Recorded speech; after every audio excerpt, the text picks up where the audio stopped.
Hi everyone, welcome back. It's Moa aka Swedish Whiskey Girl, and today we are going to have a look at Glenfarclas 105. So I asked on my Patreon what they would like to see from a little tasting pack that I have, and a few of them said Glenfarclas 105, so let's try it. This is of course from the distillery Glenfarclas up in Speyside. It was the first distillery in Speyside that I visited, and they're quite a traditional distillery and they're one of the few that are still family owned. And this is cask strength. It's bottled at 60% ABV. It's called 105 because it's bottled at 105 proof, 105 proof, which I think nowadays is primarily used to measure, is a unit of measuring alcohol in the States.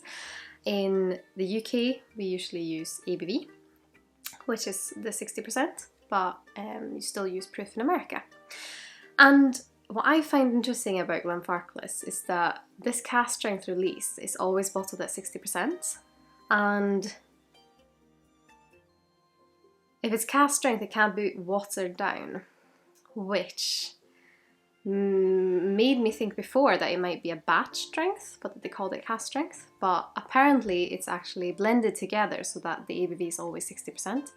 Which to me seems like it would be maybe quite difficult. And it's primarily matured in sherry casks, I think Oloroso, and it's, what was I going to say now? Sherry cask ABV, it is, oh, there was something. Yes, I think it's around 8 years old, even though it is a non-age statement. Single malt. So let's have a try. When I started my whiskey journey, when I started liking whiskies, I really enjoyed sherry bombs, which is what I think this would fall into, that kind of category of really sherried whiskies that are massive in flavour. And it was this one, amongst with like Abela Rabuna, Glenlivet First Full Nadura, the Glenlivet Oloroso Nadura. So if you do like that kind of style, this might be one that you'll find interesting. But let's start by having a look on the nose.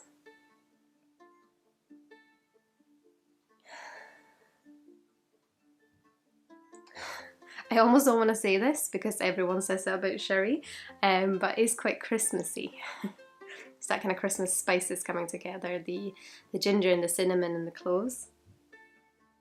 But it also has an earthiness and like wet leaves to it.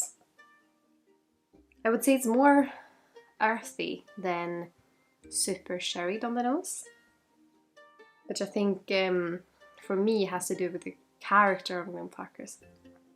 The character of Glenfarclas rather than the cask.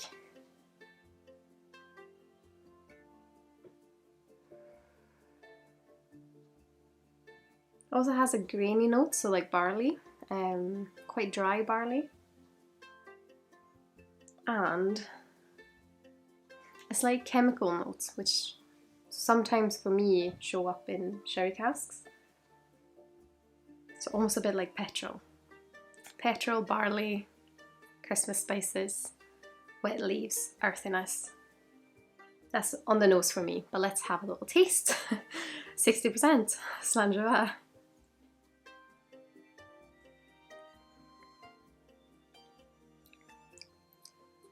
It's definitely prickly. Ooh.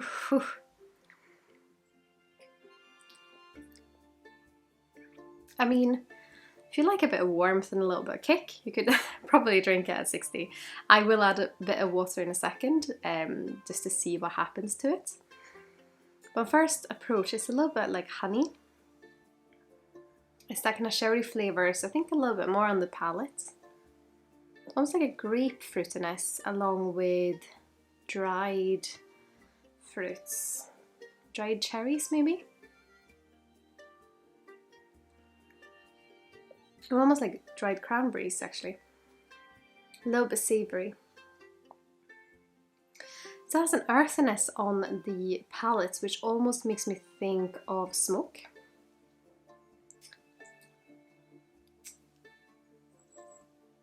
A little bit grassy, a little bit grainy on the palate as well. It's quite interesting. I think my memory of Glenfarclas is always that it's a lot more sherried than it actually is. And for me it more has that kind of grainy, earthy character almost. of the kind of base spirit, and then the sherry cask flavours on top of it. But let's add a little bit of water and see what we think.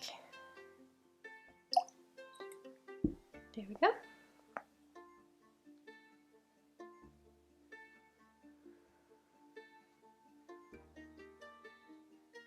Almost a bit more like pine now. And more of that barley grain note.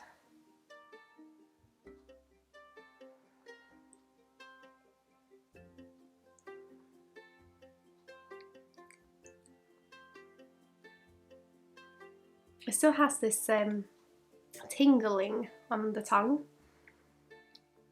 but with just a few drops of water, so I didn't add many drops at all, maybe like 4 drops. And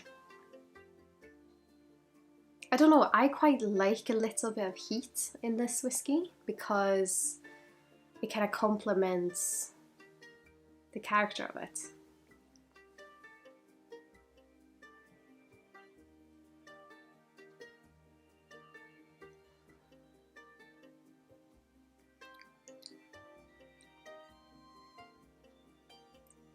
It takes on the earthiness a bit. Makes me think a little bit more of dried autumn leaves rather than smoke, which I think is that kind of heat from the alcohol mixing in with the earthiness, making it feel like smoke when it isn't. And everything with a little bit of water just kind of smooths out, and all those flavours that I've been describing, they blend together in a nicer way for me.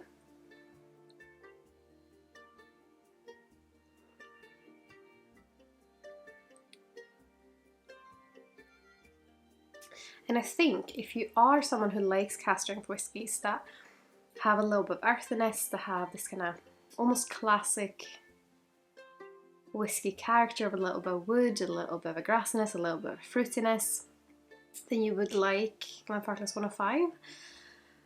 But I think if you're looking for like super heavy sherried, then this might not be the one. Then I would probably look at those other alternatives I mentioned earlier, because I think this is a nicer balance between distillery character and cask character, rather than just having the cask character take over, which can be quite nice sometimes because you just want the kind of sweet sherried flavours. But with this I like the balance. I'd love to hear your thoughts. Do you like Glenfarclas 105? Do you have another favourite Glenfarclas? Or what's your favourite sherry bomb?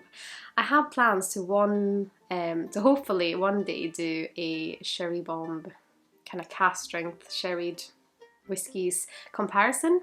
So let me know if you're interested in seeing that and what I should have on it if I do. I, as always, hope you have enjoyed this video, and if you have, I'd be thrilled if you would consider leaving a thumbs up and maybe subscribe if you haven't already. I have also put my affiliate links with the Master Malt, the Whisky Exchange and the Scotch Malt Whisky Society in the link here below if you would like to support the channel that way. But of course, also a massive thank you to my wonderful supporters on Patreon who helped me choose this whisky to review today, and I hope you have enjoyed the review in particular. But I hope to see you all in the next video. Sláinte Skål.